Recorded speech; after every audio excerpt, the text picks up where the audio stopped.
সরকারে আসুক না কেন সেই সরকারের ছাত্র সংগঠনগুলো যেন হলের মধ্যে কোনো ধরনের রাজনীতি করতে না পারে।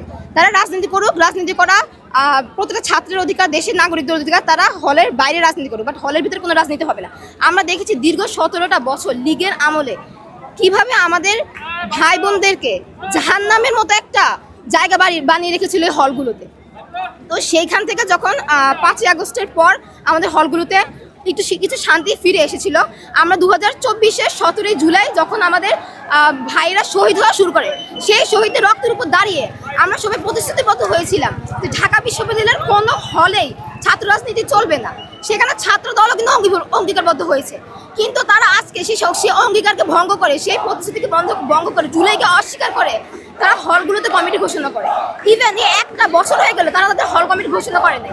সামনে ডাকসু আসছে, তারা এই ডাকসুকে বানচাল করার জন্য, ডাকসুকে পিছানোর জন্য, ক্যাম্পাসে অস্থিতিশীল করার জন্য, শিক্ষার্থীদের মধ্যে বিশৃঙ্খলা তৈরির জন্য তারা এখন এই হল কমিটি দিল। আমাদের ভয় সে এখানে, তারা এখন হল কমিটি দিয়েছে, আর ধীরে ধীরে তাদের সেই প্রভাবটা আরও বাড়তে থাকবে। ইভেন আমরা আমাদের হলে প্রায় এই 10 ঘন্টা 12 ঘন্টা হয়ে গেছে রাজপথে আছি। সেই আমরা 4টা থেকে শুরু করেছিলাম, আমরা হল প্রশাসনকে জানিয়েছি, হল প্রশাসন 10টা পর্যন্ত টাইম নিয়েছে।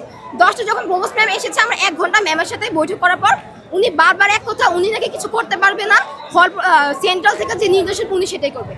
শেষ পর্যন্ত যখন আমরা সিদ্ধান্ত নিলাম যে আমরা রাজপথে আসবো, তখন উনি বললেন আমাদের আরও কিছু সময় অপেক্ষা করতে। কিন্তু শেষ পর্যন্ত এসে তিনি এটা আমাদেরকে জানালো যে তোমাদের গলায় যত জোর আছে তোমরা করতে থাকো, তোমরা স্লোগান দিতে থাকো, আমার কিছু করার নেই।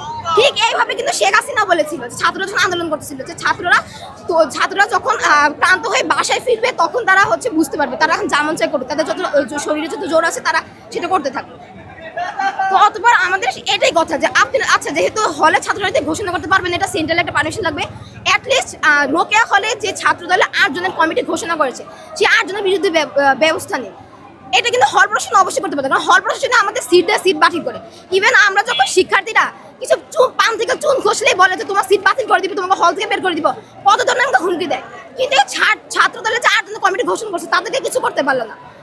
ম্যাম এটাও বলেছে যে পারলে উনি নাকি পদত্যাগ করবে, উনি পদত্যাগ করে চলে যাবে, বাট এই হলের মেয়েদেরকে, এই ছাত্র দলের যে 8 জনের কমিটি ঘোষণা করছে এদেরকে নাকি কিছু করতে পারবে। জাস্ট একবার চিন্তা করুন যে ওরা ক্ষমতায় আসার আগেই এত পাওয়ার দেখাচ্ছে, তাহলে যখন ক্ষমতায় আসবে তখন আমাদের শিক্ষার্থীদের মাঝে কি অবস্থা। আমরা দাবি একটাই, মেইন পয়েন্ট একটা, যে যত সরকারে আসুক না কেন সেই আমাদের হলের ভিতরে একমাত্র ডাকসু নির্বাচিত প্রতিনিধিদের হলের কার্যক্রম চালাবে। কোনো ধরনের লেজুর ভিত্তিক গুপ্ত সুপ্ত প্রকাশ্য কোনো ধরনের কমিটি আমাদের হলের মাঝে চলবে না।